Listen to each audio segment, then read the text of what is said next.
இன்றைக்கி பார்த்தீங்க அப்படின்னா இன்றைக்கும் சேம் நம்ம வந்து மதுரை ஹைகோர்ட்டில் வந்து ஒரு ரிட் பெட்டிஷன்.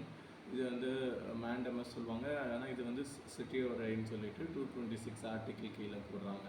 என்ன பிரச்சனை என்னன்னு பார்த்தீங்க அப்படின்னா, ஒரு தனிநபர் அவர் வந்து ஒரு கவர்மெண்ட் எம்ப்ளாயி.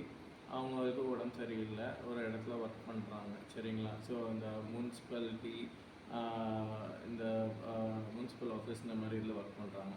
ஸோ அவங்கள பார்த்தீங்க அப்படின்னா ட்ரான்ஸ்ஃபர் பண்ண சொல்லி கேட்குறாங்க. எங்கன்னா அவங்களுக்கு உடம்பு சரியில்லைன்னா கொஞ்சம் நியர்பை எங்கேயாவது கொஞ்சம் இருந்தால் பெட்டராக இருக்கும் அப்படின்னு சொல்லிட்டு. பட் வந்து பார்த்தீங்க அப்படின்னா அவங்க திடீர்னு இன்ஸ்பெக்ஷன் நடத்தினப்போ அவங்கக்கிட்ட ஒரு 14,000 அவங்க எக்ஸ்ப்ளனேஷன் கொடுக்க முடியாத அளவுக்கு ஏதோ மேபி லஞ்சம் வாங்கியிருக்கலாம் அப்படிங்கிற மாதிரி டவுட் பண்ணுற மாதிரி இருந்திருக்கு. அதனால் என்ன பண்ணியிருக்காங்க, அந்த அதிகாரி வந்து விஜிலன்ஸ்க்கு சொல்லியிருக்காங்க. ஆனால் விஜிலன்ஸ் வந்து ஒரு கேஸுமே ஃபைல் பண்ணவே இல்லை.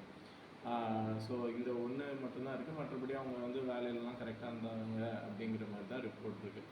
ஸோ ட்ரான்ஸ்ஃபருக்கு வந்து என்ன பண்ணுறாங்க அப்படின்னா, கோர்ட்டில் வந்து கன்சிடர் பண்ணி நியர்பை ஏரியாவுக்கு நீங்கள் எப்படின்னு சொல்லி ஒரு 4 வாரத்தில் வந்து ஆர்டர் பாஸ் பண்ணுங்கள்.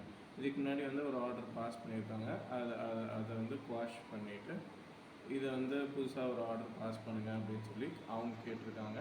ஸோ ஜட்ஜ் என்ன சொல்லியிருக்காங்க அப்படின்னா, அந்த அதிகாரிகளுக்கு கன்சிடர் பண்ணி ஒரு 4 வாரத்துக்குள்ளே என்னென்னு ஒரு ஆர்டர் பாஸ் பண்ணுங்கள். ஸோ அந்த ஆர்டர் பாஸ் பண்ணதுக்கப்புறம் என்ன ஆகும் அப்படின்னு நீங்கள் கேட்டிங்க அப்படின்னா, ஃபேவரபுளாக பாஸ் பண்ணியிருந்தாங்க அப்படின்னா அதை அவங்க அப்படியே அக்செப்ட் பண்ணிக்குவாங்க. அப்படி இல்லை அப்படின்னா இதில் அப்பீல் போவாங்க.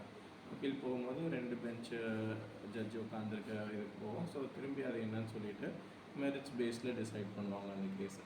சரிங்களா? ஸோ இந்த மாதிரிலாம் நீங்கள் மேபி கவர்மெண்ட் எம்ப்ளாயியாக இருக்கலாம், எங்கேயாவது ஒர்க் பண்ணுறீங்களா இருக்கலாம். ஸோ உங்களுக்கு இந்த மாதிரி ஏதாவது ரெக்யர்மெண்ட் இருக்குன்னா ரிட் பெட்டிஷன் ஃபைல் பண்ணி கேட்கலாம். இல்லைனா உங்கள் மேலே ஏதாவது ஒரு ப்ரொசீடிங் உங்கள் டிபார்ட்மெண்ட்டில் வந்து எடுத்திருக்காங்க, அது உங்களுக்கு அகெயின்ஸ்டாக இருக்குது, உங்கள்கிட்ட ப்ராப்பர் ப்ரூஃப் இருக்குது, அந்த மாதிரிக்கு எதுவுமே ப்ராப்பர் சப்போர்ட்டிங் எவிடன்ஸ் இல்லாமல் அவங்க உங்களை வந்து ஒரு தப்பு சொல்கிறாங்க அப்படின்னா ஹைகோர்ட்டில் வந்து அந்த ஆர்டருக்கு குவாஷ் பண்ணுறதுக்காண்டி நம்ம வந்து ஃபைல் பண்ணணும்.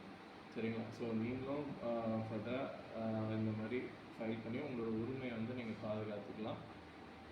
மேலும் இன்னொரு வீடியோவில் பார்க்கலாம்.